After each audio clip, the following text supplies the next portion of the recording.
Бұл жерде ерлігімен есімі ұран болған ұлы жүздің шапырашты Қарасай батыры және 50 жыл дос болып қазақ жерін бірге қорғап өткен орта жүздің Арғын Ағынтай батыры жерленген.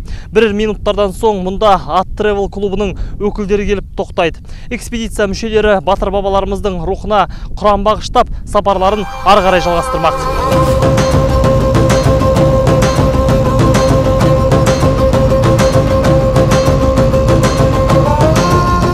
Орман, тау-тас, өзен мен көлді асып сапар шеккен салтаттылар солтүстік Қазақстан облысына да келіп жетті. Экспедиция елорданың іргесінде орналасқан ежелгі Бозоқ қалашығынан бастау алыпты. Нақтырақ айтсақ, аталған орынның 1250 жылдан астам тарихы бар. Ғалымдар ол жерден ғұн, сақ тайпалары мен Алтын Орда дәуірінде өмір сүрген адамдардың сүйектері мен бұйымдық жәдігерлерді тапқан.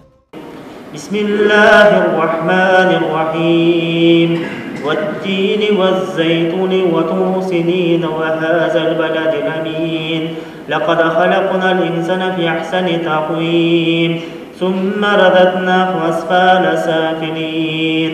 Клуб мүшелері Қарасай мен Ағынтай батырлардың кесенесінде еліміздің тәуелсіздігі жолында қан төккен ұлы бабаларымыздың рухына құран бағыштап дұға арнады. Еліміздің қасиетті орындарын аралаудағы мақсатымыз халыққа Қазақстанның географиясын басқа қырдан көрсету, сондай-ақ ұлан-ғайыр атырапты сақтап қалған аталарымыздың өмір жолын сезіну дейді Дидар Оралбекұлы. Қазақстан Республикасының тәуелсіздігінің 30 жылдығының аясында тағы да Бозоқ қалашығынан Жидебайға дейін 1000 шақырым жүріп өттік.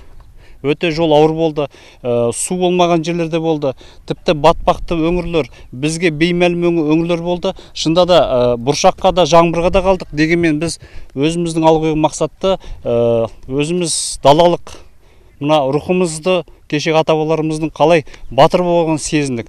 Біз үшін өте қиын болды. Бүгінгі жағдайды ойлаймын, қарасаңыз қазір өркениеттің өзі болған өзінде біз міне соны кешегі батырлардың қалай осы жерді қорғап қалғанын қайран қаламыз. Экспедиция барысында қатарға қолдау көрсетіп, жаңадан қосылып жатқан жандар да табылуда. Саян Байсейітов Ақмола облысының Зеренді ауданында тұрады. Бала күнінен аттың құлағында ойнап өссе де, мұндай алыс сапарға алғаш рет шықтым дейді. Қазір ол 100 шақырымнан астам жолды басып өтіпті. Осы жігіттермен танысып, еліміздің бабаларымыздың тарихын білдіріп, түсіндіріп, жеткізіп жүргендеріне қуаныштымын. Осындай азаматтар бола берсін.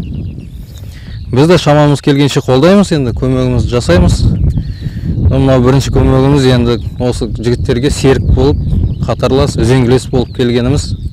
Қарасай мен Ағынтай батырдың кесенесінен кейін тұлпар тізгіндеген жандар Ботай тұрағына ат басын бұрды. Экспедиция сол жерде тәмамдалады. Жолдың жалпы ұзындығы 450 шақырым. Айта кеткен жөн, ат туризмін дамыту мақсатында алдағы уақытта клуб мүшелері еліміздің батысы мен шығысына сапарға шықпақ ниетте. Бердімұрат Баймұқан, Қазбек Арықбаев, МТРК.